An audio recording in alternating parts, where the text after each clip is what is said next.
Epilogi, terima kasih sudah mengklik podcast horor ini. Kali ini aku akan membawakan kisah horor fiksi yang diangkat dari novel karyaku yang berjudul Sedayu Bahulawean.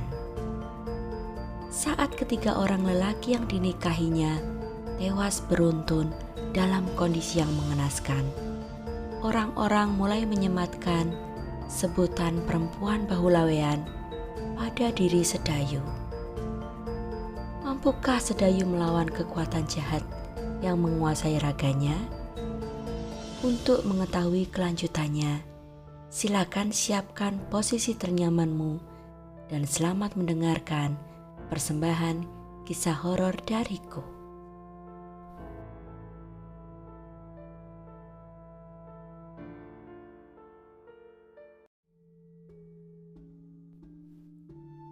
Mereka tiba di rumah Galuh saat hari hampir menjelang subuh. Galuh segera menuju ke kamarnya dan melanjutkan tidurnya. Ia harus berangkat ke sekolah beberapa jam lagi. Nah, Mbak Yu, tidurlah dengan nyenyak. Nanti agak siangan aku kemari lagi, ujar Bayu Putra setelah mengantarkan Sedayu ke kamar tamu. Mengapa tak menginap di sini saja, Kang? Rumahku tak begitu jauh dari sini, Mbak Yu. Lagi pula, pagi ini aku ada urusan sedikit yang harus kuselesaikan sebelum kita ke Jatirogo. Baiklah kalau begitu, sampai bertemu nanti siang, jawab Sedayu sembari melangkah ke pintu depan untuk menguncinya. Bayu Putra hanya mengangguk dan melangkah menuju ke mobilnya. Tak lama kemudian, terdengar suara gemerisik kerikil yang tergilas seiring perginya mobil itu. Sedayu termangu di ambang pintu kamar yang pernah ia tempati sebelumnya. Bedanya, kali ini si empunya rumah sudah tiada. Rasa kesepian serasa mencekiknya. Sedayu menghela napas panjang saat matanya mulai berkaca-kaca. Ia segera naik ke atas ranjang. Dalam beberapa menit, ia sudah jatuh terlelap. Sedayu terbangun sekitar pukul 10 pagi. Ia masih sedikit lelah dan mengantuk. Namun, semburat sinar matahari di balik tirai jendela membuatnya tak mampu memejamkan mata kembali. Ia membuka pintu kamar dan menemukan sehelai kertas di bawahnya. Sebuah pesan dari Galuh yang menyatakan bahwa ia sudah berangkat ke sekolah dan meninggalkan kunci cadangan untuk Sedayu di atas meja ruang tamu. Sedayu bergegas mandi dan menyeduh teh. Tak ada sesuatu yang bisa dimakannya untuk sarapan. Tapi tak apa, toh ia memang sedang tak berselera untuk makan. Tak lama kemudian, terdengar deru mobil Bayu Putra memasuki halaman. Sedayu bergegas membukakan pintu untuk lelaki itu. Sudah bangun rupanya, siap berangkat? Tanya Bayu Putra saat melihat Sedayu sudah berpakaian rapi dan menyandang tas di bahunya. Iya, Kang, lebih baik kita berangkat secepatnya. Aku tak ingin masalah ini berlarut-larut, jawab Sedayu. Bayu Putra mengangguk setuju. Sedayu mengunci pintu depan rumah itu, lalu bergegas berjalan menuju ke mobil Bayu Putra.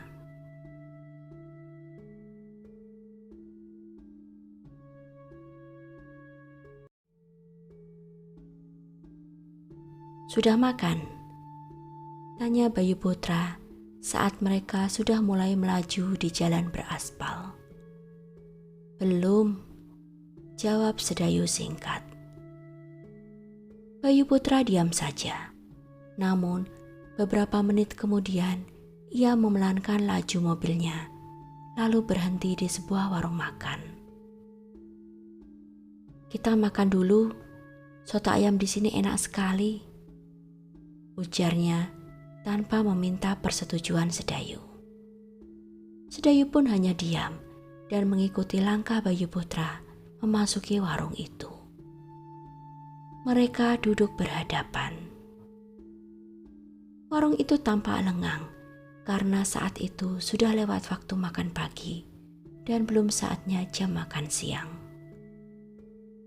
Setelah memesan makanan dan minuman, Bayu Putra memandang lekat-lekat kepada Sedayu. Bagaimana rasanya kembali ke rumah itu? Bisa tidur nyenyakkah sampean semalam? Sedayu tersenyum sedikit. Ia menunduk saat menjawab. Entahlah. Jawaban itu sudah cukup. Bayu Putra tidak mendesaknya lagi.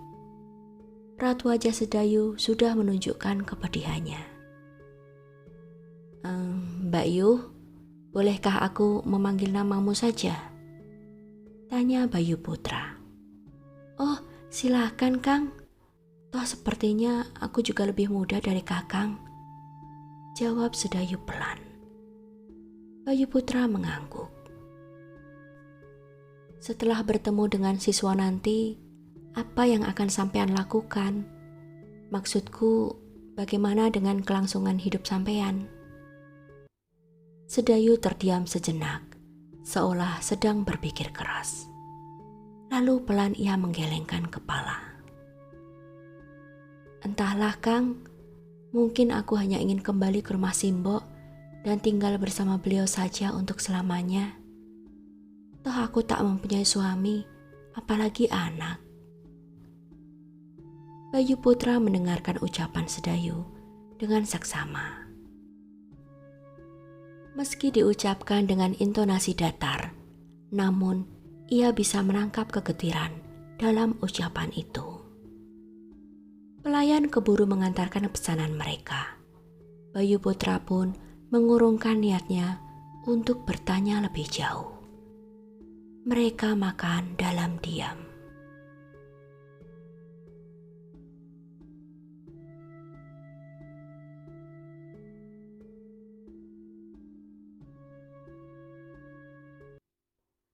Setelah makan, mereka pun melanjutkan perjalanan. Bayu Putra membiarkan saja saat Sedayu jatuh tertidur. Ia memaklumi bahwa perempuan itu pasti mengantuk dan kelelahan. Jatirogo adalah sebuah dukuh yang tak terlalu besar, namun mudah dicari dan dituju. Namun untuk menuju lokasi penebangan kayu, tentulah tak mudah. Ada banyak kelompok penebang kayu yang beraksi di hutan Jatirogo. Mereka tak tahu di bagian yang mana siswa bekerja. Saat berhenti untuk beristirahat di sebuah kedai kopi, mereka beruntung. Ada seorang lelaki penduduk kampung setempat yang mau menawarkan diri untuk mengantar mereka. Aku juga penebang kayu, Kang, Mbak Yu. Ujarnya memandang Bayu Putra dan Sedayu bergantian. Kawasan hutan Jatirogo sudah biasa aku jelajahi sedari aku masih kecil. Dengan bantuanku, kalian akan lebih cepat menemukan orang yang kalian cari itu, bujuknya. Meski awalnya Sedayu menolak, namun Bayu Putra bersikeras menerima tawaran lelaki itu dan membayarnya tanpa menawar. Hal itulah yang sebenarnya menjadi alasan penolakan Sedayu pada awalnya. Ia tak punya cukup uang untuk membayar jasa lelaki itu. Dikin nama lelaki itu. Ia segera bergabung di kursi belakang mobil Bayu Putra setelah mengantongi sejumlah uang di saku celananya yang lusuh. Beberapa kilometer berkendara memasuki jalan di dalam hutan. Tiba-tiba Dikin memberi aba-aba untuk berhenti. Tunggu di sini sebentar, Kang. Aku akan bertanya kepada seseorang. Tanpa menunggu jawaban dari Bayu Putra, Dikin langsung membuka pintu mobil dan melompat keluar. Tanpa ragu, ia berjalan sembari menyibakkan belukar setinggi pinggang. Sedayu dan Bayu Putra saling bertukar pandang. "Kemana dia, Kang? Apakah Kang percaya dia akan kembali? Jangan-jangan sebenarnya dia tak tahu apa-apa?" tanya Sedayu cemas. Bayu Putra melongokkan leher sambil menatap ke arah Dikin menghilang. Ia memberi isyarat agar Sedayu diam. "Aku mendengar sesuatu." "Shh." Sedayu ikut menajamkan pendengarannya. Samar, mereka mendengar suara hentaman kapak berkali-kali dan kerosak dedaunan. Sesekali terdengar teriakan beberapa orang lelaki yang memberi aba-aba. "Ada kelompok penebang kayu di balik semak itu. Kita tunggu saja. Aku yakin Dikin pasti kembali." Bayu Putra menyandarkan kembali punggung dan kepalanya pada sandaran kursi. Ia memejamkan mata, menunggu. Sedayu tetap memandang ke arah Dikin pergi dengan perasaan gelisah. Tak lama kemudian, lelaki itu kembali melalui jalan setapak yang sama. Kali ini dengan senyuman lebar yang terukir di wajah legamnya yang berpeluh. "Sudah dekat, Kang. Sebentar lagi kita sampai di tempat siswa," ujar Dikin saat jaraknya ke mobil hanya sekitar 3 meter lagi. Bayu Putra membuka mata dan melirik sekilas kepada Sedayu. Cengirannya seolah mengucapkan kata, "Apa aku bilang?" "Siapa yang Kang Dikin temui barusan?" tanya Bayu Putra sembari menyalakan mesin mobilnya. "Pak Lekku, adik dari bapakku. Dia mandor di grup penebang sana," Dikin menjawab sambil menunjuk arahnya pergi tadi dengan ibu jari tangan kirinya. "Pak Lek bilang kalau ada penebang dari Girilaya, itu biasanya anak buah dari Mandor Rohmat. Pasti siswa ada di sana," katanya lagi dengan sangat yakin. Bayu Putra hanya mengangguk. Ia sibuk berkonsentrasi pada jalan hutan yang tak rata. Sedayu hanya duduk diam memandangi pepohonan yang mereka lalui. "Seberapa jauh, Kang?" tanya Bayu Putra. "Ndak jauh kok. Sebentar lagi kita sampai di pertigaan. Pilih yang ke arah kiri.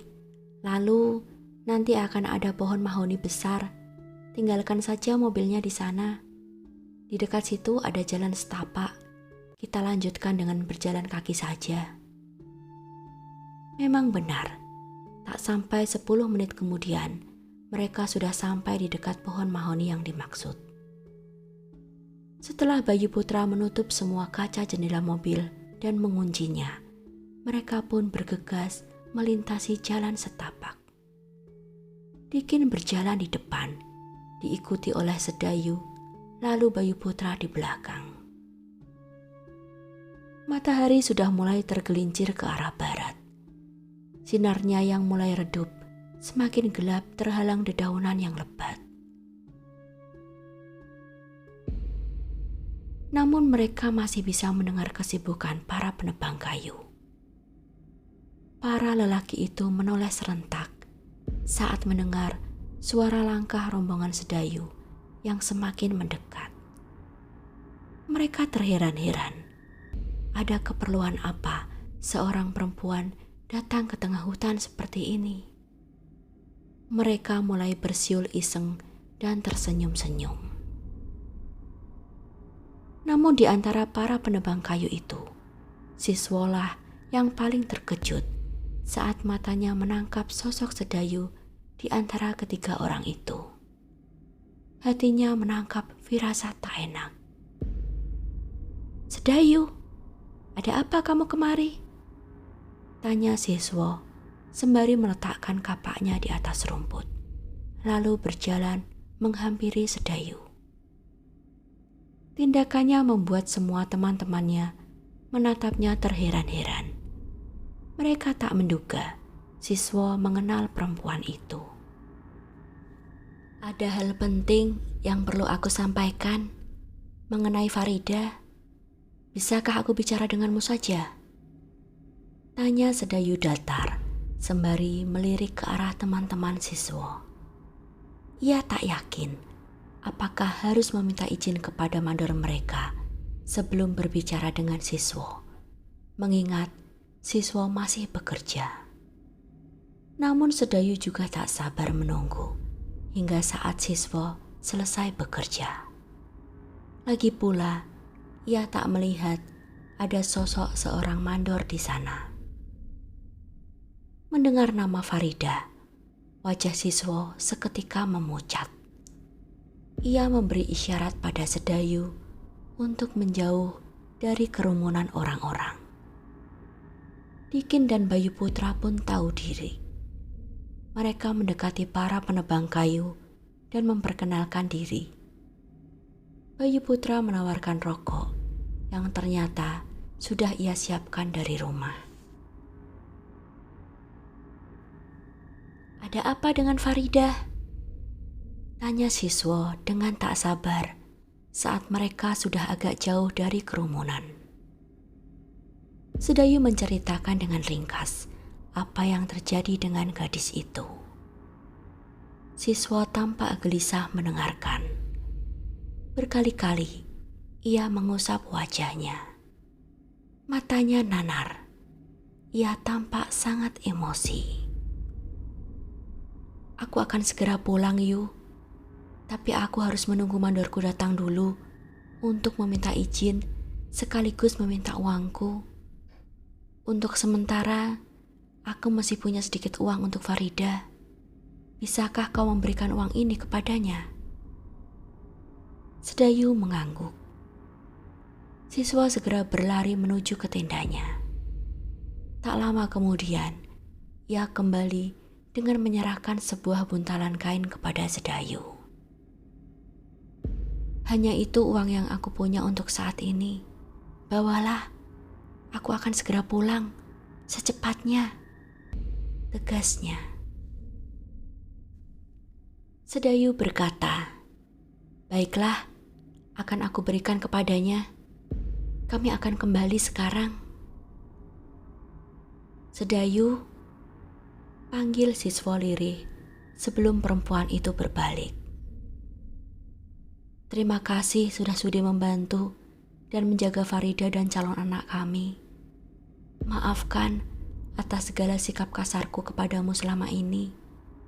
Aku berjanji suatu saat akan kubalas jasamu," ujar siswa terbata-bata.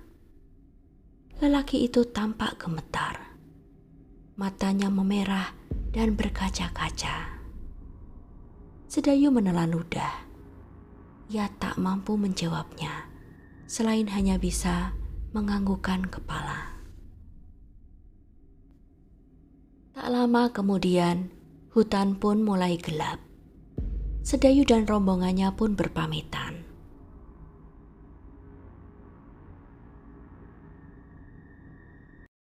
Setelah mengantarkan Dikin, Sedayu dan Bayu Putra pun kembali ke rumah mendiang Warto.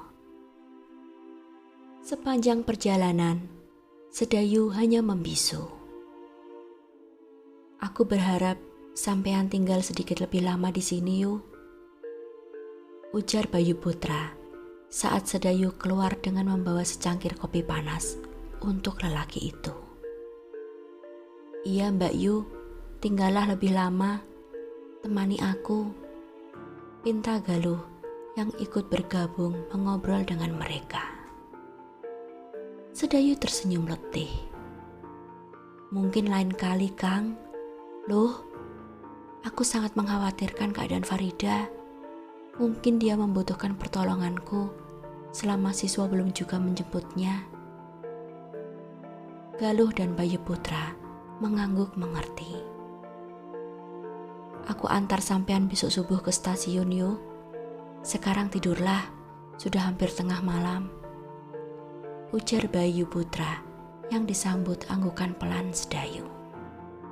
Ia merasa sangat letih sekarang. Namun, hatinya terasa lebih lega karena perseteruannya dengan Siswo kini telah berakhir.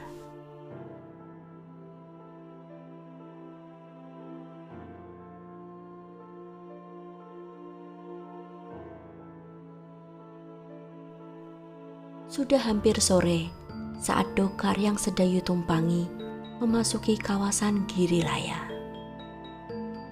Baru saja membelok ke halaman rumahnya, Sedayu melihat Nyi Suti tergopoh-gopoh berlari menghampiri. Melihat raut wajah Nyi Suti membuat Sedayu seketika menjadi panik. Cepat-cepat ia membayar ongkos dokar dan melompat turun. "Farida, Mbok? Kenapa Farida?" tanya Sedayu gusar. Ia memegangi kedua bahu Nyi Suti yang mulai menangis. Sedayu ketakutan. Segala dugaan buruk seketika menghantamnya. Ia takut Farida berbuat nekat dengan mengakhiri hidupnya. Lekas-lekas ia menggamit lengan Nyi Suti dan membawanya ke rumah, diiringi tatapan keheranan dari si kusir dokar. "Mana Farida?" teriak Sedayu saat tak melihat kemunculan gadis itu. Seketika kesadarannya seperti tersentak. Ia menyadari sesuatu hal. Dengan berbisik, Nyi Suti berkata, "Ki Sutopo menjemput Farida tadi malam, Nak. Entah dari mana ia tahu bahwa Farida ada di rumahmu." Perempuan itu pun tak mampu lagi membendung tangisnya. Mendengar kabar itu membuat Sedayu menjadi lemas. Ia duduk tanpa daya di kursi ruang tamunya. Tali tasnya melorot begitu saja dari bahunya. Pelan-pelan tetes air mata pun bergulir di pipinya. Rasanya perjalanan jauh yang ia tempuh untuk menemui Siswo hanyalah sebuah kesia-siaan belaka. Farida telah kembali ke cengkraman rentenir kejam itu.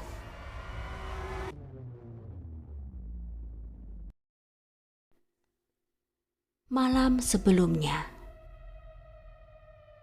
baru beberapa saat Sedayu berangkat bersama Galuh dan Bayu Putra. Terdengar suara sebuah mobil berhenti di halaman rumah Sedayu. Nyi Suti dan Galuh yang tidak hafal suara tiap jenis mobil mengira bahwa mobil Bayu Putra kembali lagi. Mungkin karena ada sesuatu yang tertinggal. Nyi Suti pun bergegas membuka pintu depan. Saat pintu itu terbuka, Nyi Suti pun surut ke belakang. Wajahnya menjadi pucat pasi dan ketakutan, bagai melihat sesosok setan berwujud manusia. Ia ingin menutup pintu itu kembali, namun Ki Sutopo dan kedua anak buahnya sudah merangsek masuk ke dalam rumah itu. Pandangan Ki Sutopo langsung menuju kepada Farida yang berdiri membeku di ruang tengah. Terlambat sudah. Gadis itu tak bisa lagi melarikan diri saat kedua anak buah Ki Sutopo menghalangi langkahnya menuju ke pintu belakang. "Dablek juga kau ternyata, bocah bau kencur. Sebaiknya kau ikut aku sekarang kalau tak mau orang tuamu celaka. Mereka ada di rumahku sekarang," ancam Ki Sutopo. "Dan kau," teriaknya pada Nyi Suti yang gemetaran, "sampaikan pada Sedayu, jangan ikut campur urusanku lagi, atau akan kubuat hidupnya lebih menderita daripada saat ini." Dengan gemas, lelaki tua itu mencekal pergelangan tangan Farida yang berusaha meronta sambil menangis meminta tolong kepada Nyi Suti. Tidak, tidak, jangan bawa aku. Mbok, tolong aku, Mbok. Ratap Farida histeris. Perempuan tua itu tak mampu berbuat apa-apa. Tubuhnya gemetar. Ia hanya mampu memandangi kepergian Farida dengan derayan air mata saat Ki Sutopo setengah menyeret gadis itu dan menghempaskannya ke kursi belakang mobil. Pintu mobil itu terbanting dengan suara sangat keras. Detik berikutnya, mobil itu sudah melaju meninggalkan Nyi Suti yang merosot bersimpuh ke atas tanah.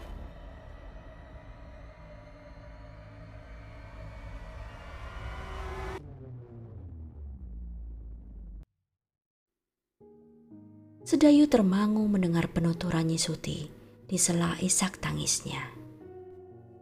Maafkan Mbok, Nak. Mbok ndak berdaya menghalangi mereka. Mbok sangat takut kalau mereka sampai nekat mencederai Mbok dan Farida bila kami melawan. Apalagi ia juga mengancammu. Ratap Nyi Suti. Jemari perempuan itu gemetar menggenggam jemari Sedayu yang sedang berusaha dengan susah payah menyunggingkan senyum di sela derai air matanya. "Ndak apa-apa, Mbok. Aku bisa mengerti. Kita sudah berupaya sekuat yang kita bisa. Siswa pun sudah berjanji untuk pulang sesegera mungkin dan membawa Farida pergi. Namun takdir berkata lain. Semoga Farida menemukan upaya dan kekuatan untuk bisa lepas dari rentenir itu," jawab Sedayu lirih. "Aku mau istirahat dulu, Mbok. Lelah sekali rasanya tubuh dan pikiranku," lanjutnya. "Iya, Nak. Istirahatlah. Sampean memang butuh istirahat. Hari-hari ini terlalu melelahkan," hibur Nyi Suti. Tangan perempuan itu mengelus lengan Sedayu dengan rasa sayang. Sedayu bangkit menuju ke kamarnya, diiringi dengan pandangan iba Nyi Suti.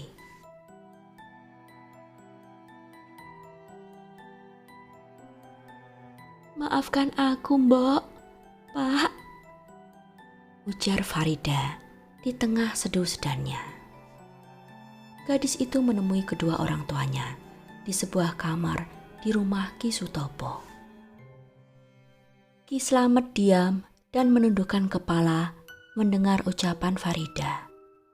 Nyi Gati pun hanya memeluk putrinya dengan tangis yang tak kunjung berhenti. "Seharusnya kami yang minta maaf padamu, Nduk. Kami yang telah menyusahkan hidupmu sampai seperti ini," ujar Ki Slamet dengan suara tercekat.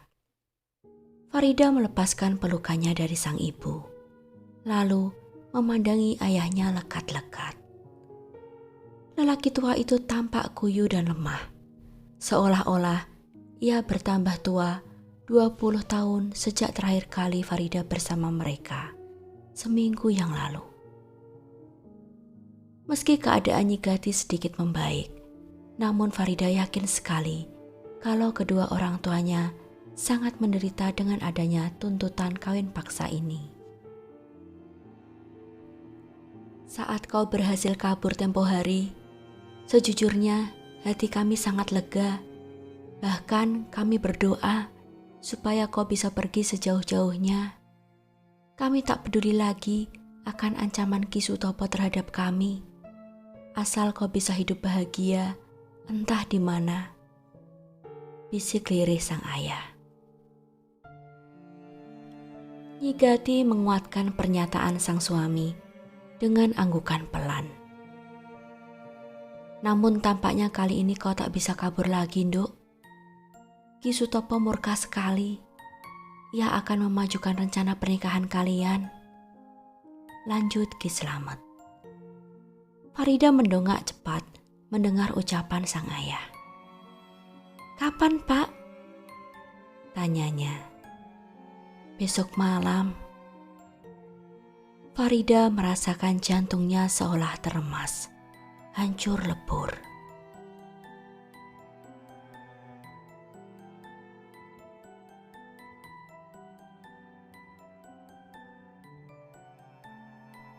Demikianlah akhir part ke-18 dari kisah horor fiksi yang berjudul Sedayu Bahulawean.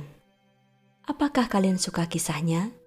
Silakan tinggalkan komentar, berikan like, share, serta subscribe channel ini, serta nyalakan notifikasinya agar kalian mendapatkan notifikasi setiap aku mengupload part berikutnya.